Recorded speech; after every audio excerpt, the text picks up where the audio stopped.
Sabha, your future champion of this democracy, Shri Rahul Gandhi.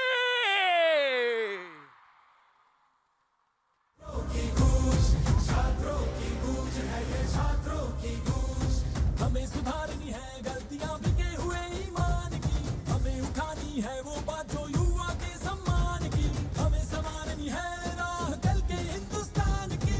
बहुत हुआ चलो युवा, हाथ से हाथ जोड़ के जंजीर अन्याय की तोड़ के, झूठ तेरे सब धोखे और नहीं अब चल पाएंगे। एक कल्चरल शॉक है कि हमारी बेटियां इस प्रकार की भाषा कैसे बोल सकती है। कर युवा ख्वाब ये जल जाएंगे, सिंहासन वो हिल जाएंगे। युवा ख्वाब ये जल जाएंगे, सिंहासन वो हिल जाएंगे। छात्रों की गूंज है ये, छात्रों की गूंज, छात्रों की गूंज है ये, छात्रों की गूंज।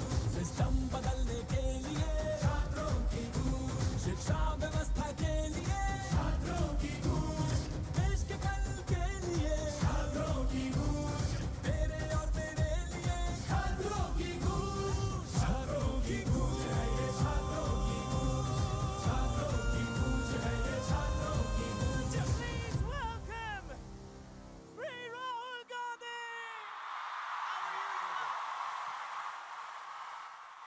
Come on, Pune! Put on your flashlights, make some noise! Hello, is it working? It's on. Sir, हमारी आवाज के आगे माइक नहीं चल पाएगा. We love you too much. Make some noise!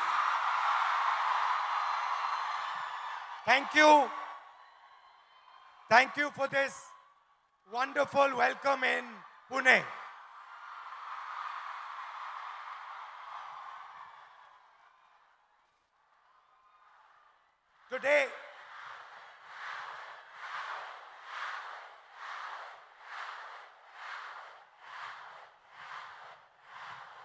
Today I came to Pune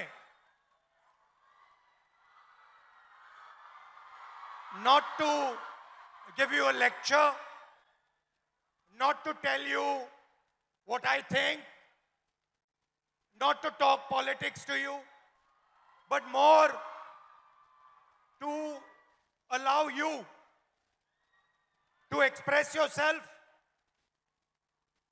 to say what you feel, to say what you think.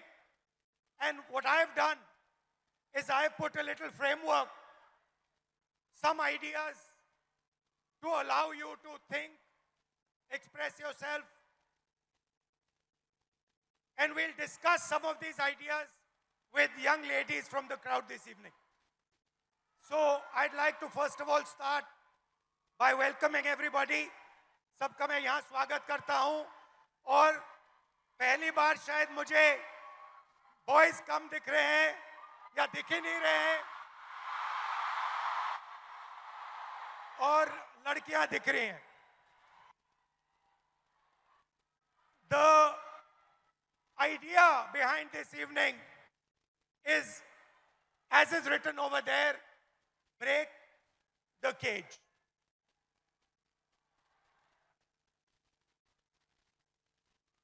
I'd first like to remind you of one thing. Can I do that? Now, all of you in your lives must have been told many things, nice things, bad things.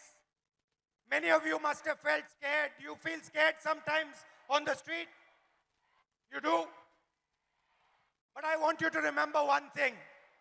If there's one thing that you remember from this evening, it is this: that every single one of you is unique in this universe. If I was to look for any one of you, I will not be able to find a replica of that person. You are unique, you are special, you're individual, and you have your own dream, your own vision for your life. Am I right or am I wrong? I'm right. Many times, people ask me, what is India's biggest strength? And you get many answers when you ask this question. Somebody will say our economy. Somebody will say our military. Somebody will say our medical system. Somebody might even say our people. But I am very clear on what is India's biggest strength, our biggest asset. And that strength is 70 crore unique journeys, unique imaginations, unique dreams that the women of India are living. Somebody might say to me, well, there are 70 crore men. How do you say that 70 crore women are more important? What is your logic? My logic is the following. Women are by nature more sensitive, more gentle, more compassionate, and more forward-looking than men. And that is why I believe fundamentally that India's women, young, old, are India's biggest asset. Now, एक problem है, बहुत बड़ी problem है. Problem क्या है? Problem है कि whenever I speak to a man, women are put in 3 boxes. You are either seen as a daughter, as a wife, or as a mother. Now, there is nothing wrong with being seen as a wife, daughter, or mother. Nothing wrong with it. But this cannot be your only identity. It cannot be that we have brilliant women who are doing completely fascinating and different things, who are professionals, who are sportswomen, who do multiple different things, and then the only identity that they are given by our men is these 3. And notice that every single one of those identities has a relationship with a man. So you are either a mother or a wife or a daughter. And I'd like to quote over here the Manusmriti, which says clearly, in childhood, a female must be subject to her father. Meaning, the Manusmriti says, in childhood, a female belongs to her father. In youth, she belongs to her husband. When her lord is dead, she belongs to her sons. A woman must never be independent. This is a direct quote from the Manusmriti. And these words are a shame, because these words should never ever have been spoken. Hello, how are you? Hello.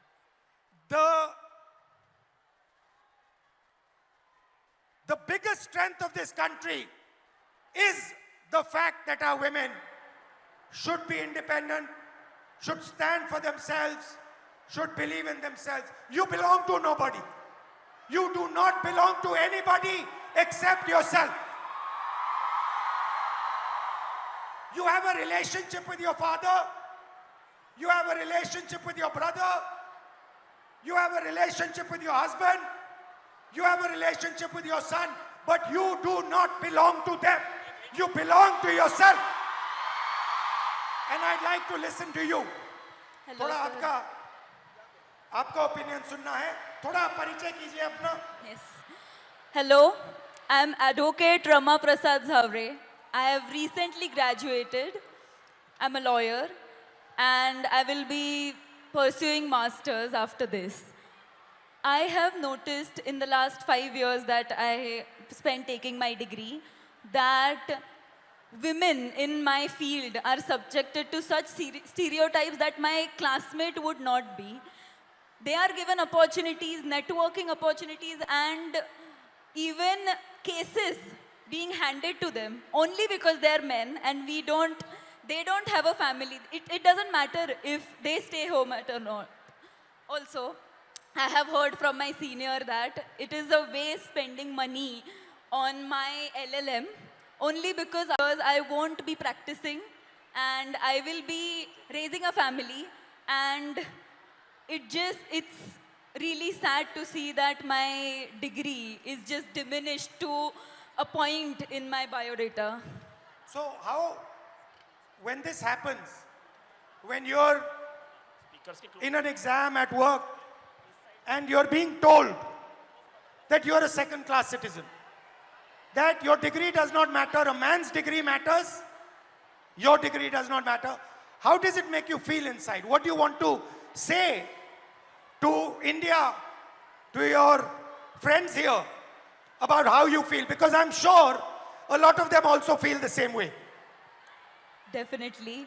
I want my colleagues, my teachers, my friends to have confidence in me that I won't need to prove that I have that degree. I studied for it, I put my energy, efforts into it, and I will be successful. I don't think I need to prove it to a man. Because Now, this is, I like this.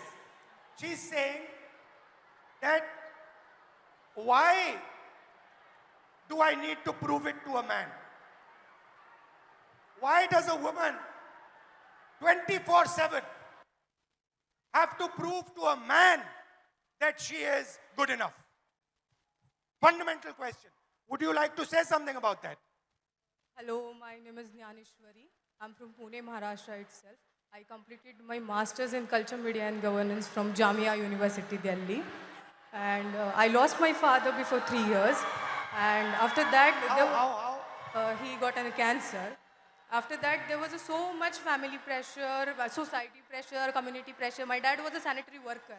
And I had a huge pressure. You have to do the relinquishment certificate, you have to submit the certificate. You will not, if I'm asking anything in a property or in anything, it's like I'm asking for,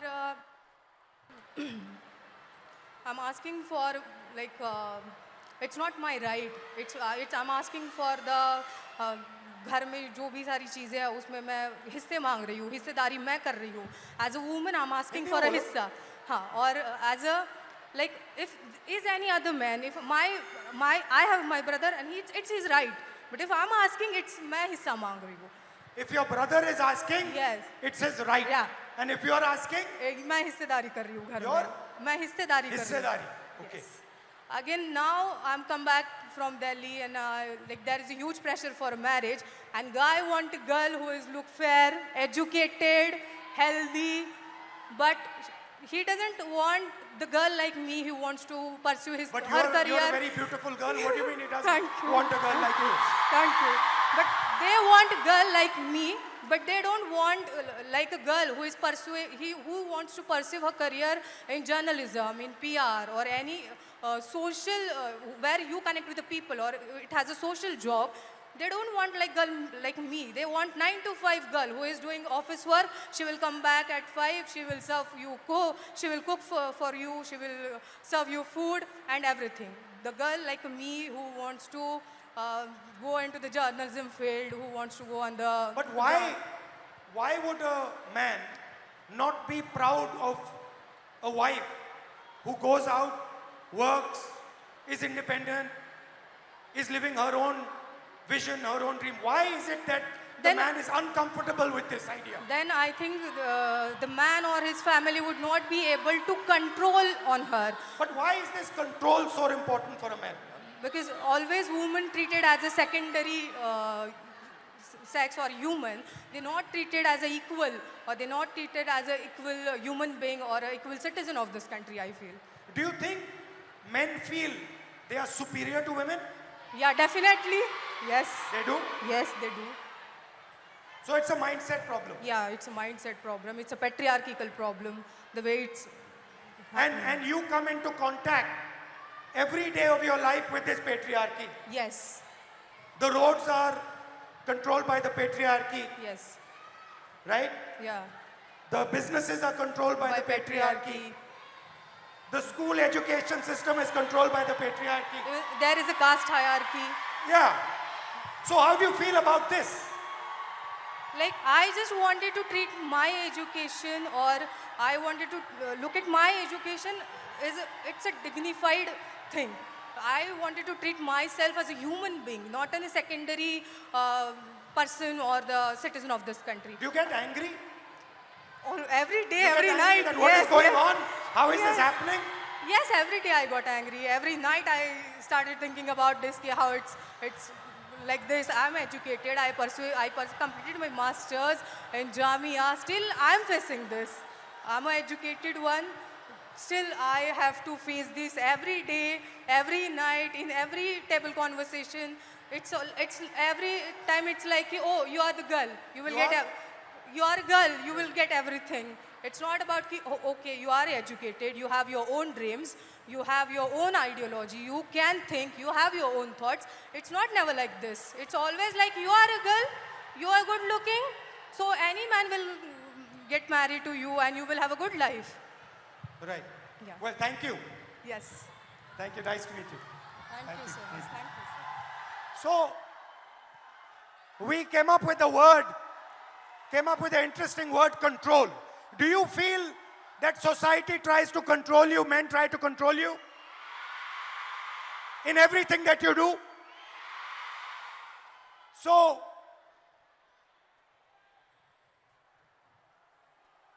here is a trap. And there are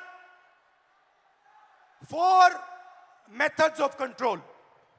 And I want to understand from you, have I got this right or have I got this wrong? The first method of control, violence.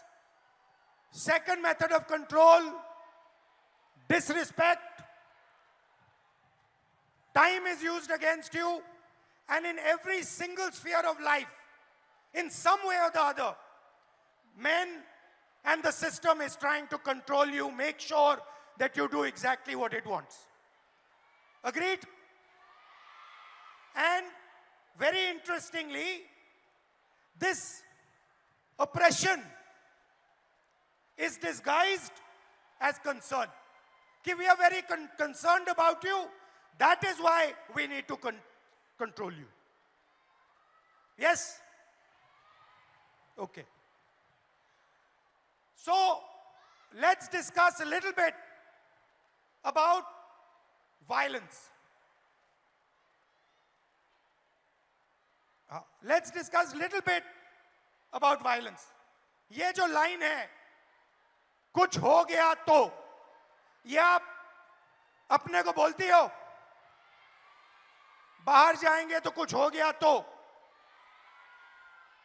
Family members tell you, उधर मत जाओ, कुछ हो जाएगा, right? There are 3 तरीके के control हैं, 3 तरीके की हिंसा है, सॉरी. एक तो डायरेक्ट है. मैंने आपको पहली फोटो दिखाई, उसमें मैंने कहा कि 70 crore journeys are there.